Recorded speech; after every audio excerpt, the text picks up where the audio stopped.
everybody, happy Friday and welcome to our first ever virtual holiday party to wrap up 2020. I know this year probably was not the year that most of us planned for, but I am hopeful that the year was good to you in one way or another. I also hope that you guys have enjoyed the week-long giveaway of prizes.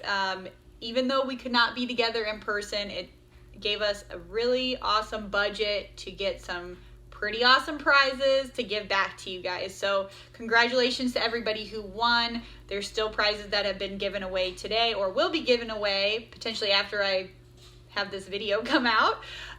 But hopefully people who won are stoked. Is that a good word to say? Excited about the prizes that they won.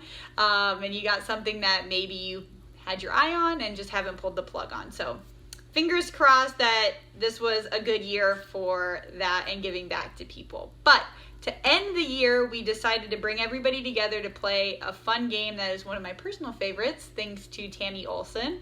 And it is Catchphrase. And so I'm not sure if all of you have played Catchphrase, but it is actually pretty fun. It is different than the actual board game, if you've ever played that, because we've kind of made up our own rules. And by we, I mean Tammy and I just have learned from the master.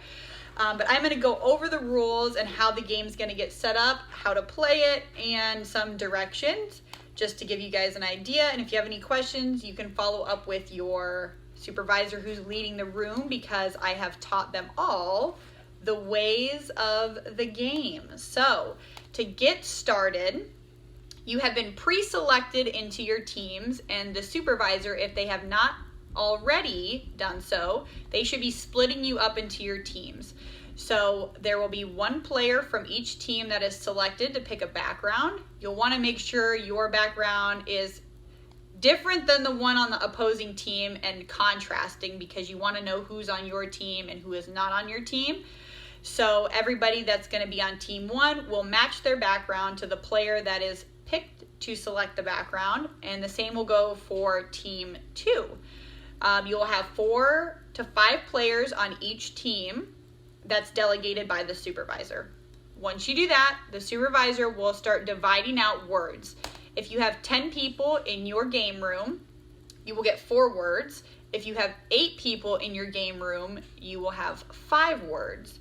The words will be sent to you privately through Teams. Do not share your words with your teammates. Do not read your words out loud.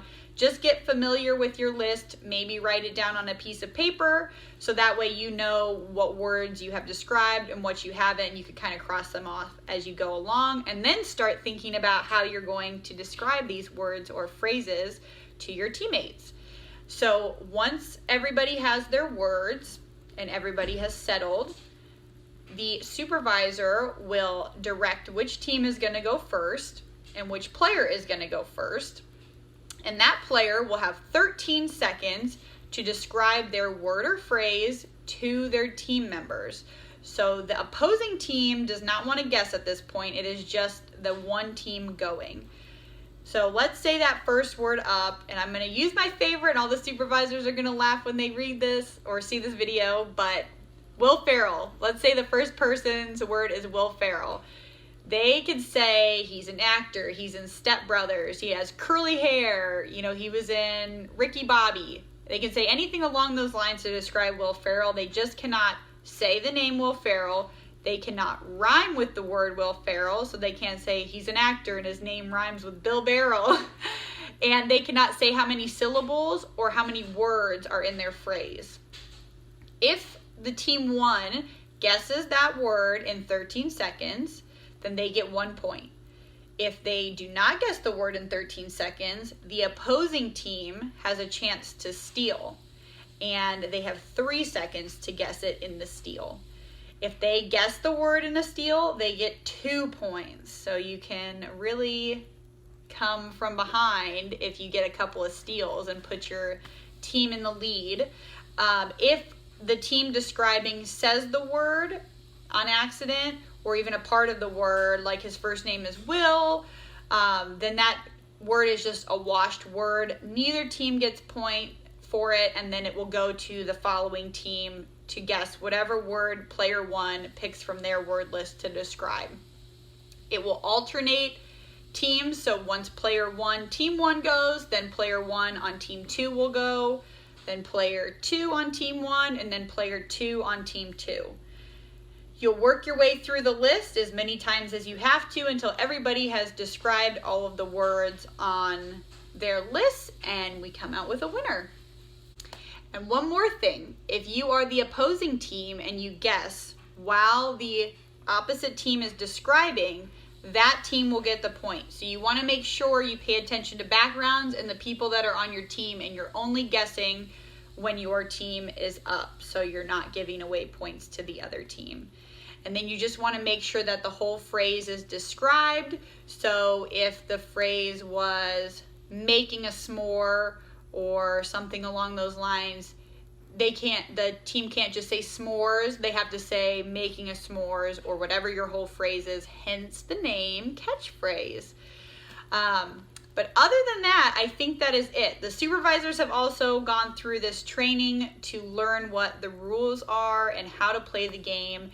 And I hope you guys enjoy it. I think it's a super fun game. I've played it a lot throughout this year with Tammy and her teams, and it can get pretty fun and competitive. So once you are done with the game room, then you will move into that secondary invite that you had for that holiday party, and that will be John Vicane's wrap up of the year, and probably a little thank you speech to you guys. But from R&R to the Arizona PCS group, we want to thank you so much for all of your participation this year, for the stories that you've provided us, for the pictures that you've sent us when we're bugging you, when it's really busy and you feel like you can't even take a breath, and everything in between. So we are, again, so thankful, and we hope that you've enjoyed this celebration. And happy holidays!